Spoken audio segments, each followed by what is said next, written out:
Bacaan pertama diambil dari surat kepada orang Ibrani, bab 11 ayat 1 sampai dengan 2, dilanjutkan ayat 8 sampai dengan 19.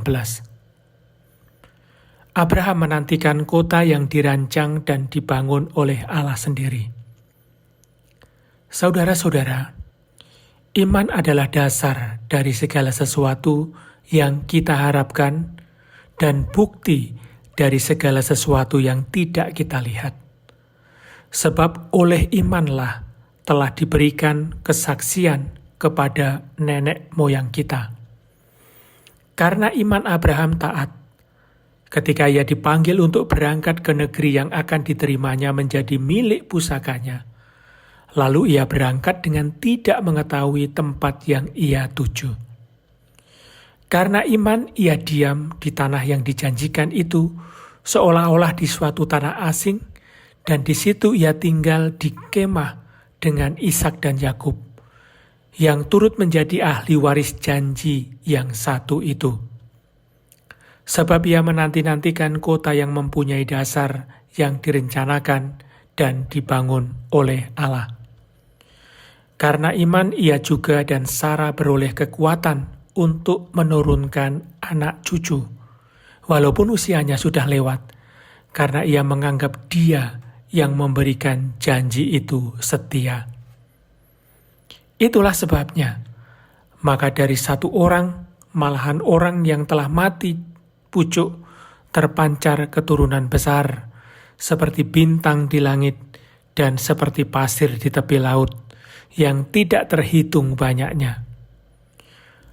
Dalam iman mereka semua ini telah mati sebagai orang-orang yang tidak memperoleh apa yang dijanjikan itu, tetapi yang hanya dari jauh melihatnya dan melambai-lambai kepadanya dan yang mengakui bahwa mereka adalah orang asing dan pendatang di bumi ini.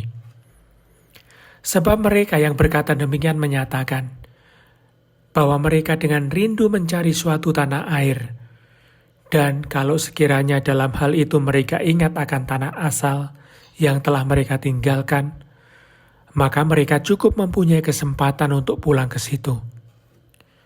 Tetapi sekarang mereka merindukan tanah air yang lebih baik, yaitu satu tanah air surgawi.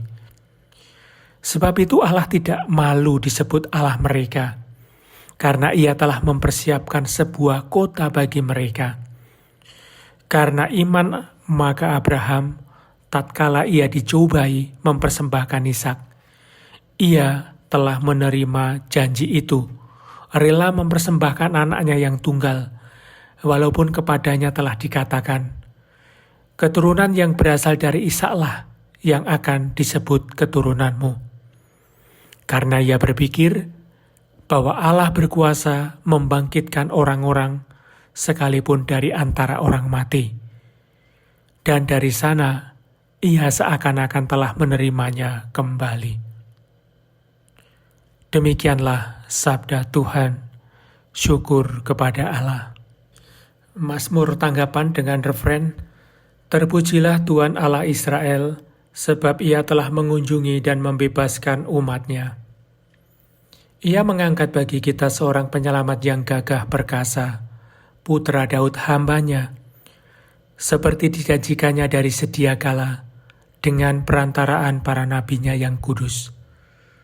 Terpujilah Tuhan Allah Israel, sebab ia telah mengunjungi dan membebaskan umat-Nya, untuk menyelamatkan kita dari musuh-musuh kita, dan dari tangan semua lawan yang membenci kita, untuk menunjukkan rahmat-Nya kepada leluhur kita, dan mengindahkan perjanjiannya yang kudus.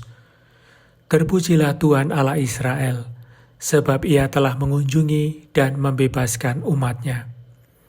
Sebab ia telah bersumpah kepada Abraham bapa kita, akan membebaskan kita dari tangan musuh, agar kita dapat mengabdi kepadanya tanpa takut, dan berlaku kudus dan jujur di hadapannya seumur hidup. Terpujilah Tuhan Allah Israel, sebab ia telah mengunjungi dan membebaskan umat-Nya. Haleluya, haleluya. Demikian besar kasih-Nya kepada dunia, sehingga Ia menyerahkan anaknya yang tunggal. Setiap orang yang percaya kepadanya memiliki hidup abadi. Haleluya, haleluya. Pembacaan dari Injil Markus bab 4 ayat 35 sampai dengan 41. Angin dan danau pun taat kepada Yesus. Pada hari itu, waktu hari sudah petang, Yesus berkata kepada mereka, "Mari kita bertolak ke seberang." Mereka meninggalkan orang banyak itu, lalu bertolak dan membawa Yesus beserta dengan mereka dalam perahu, di mana Yesus telah duduk dan perahu-perahu lain juga menyertai Dia. Lalu mengamuklah taufan yang sangat dahsyat, dan ombak menyembur masuk ke dalam perahu, sehingga perahu itu mulai penuh dengan air. Pada waktu itu Yesus sedang tidur di buritan di sebuah tilam. Maka murid-muridnya membangunkan Dia dan berkata kepadanya, "Guru, Engkau tidak peduli kalau kita binasa." Ia pun bangun, menghardik angin itu dan berkata kepada danau itu, "Diam, tenanglah."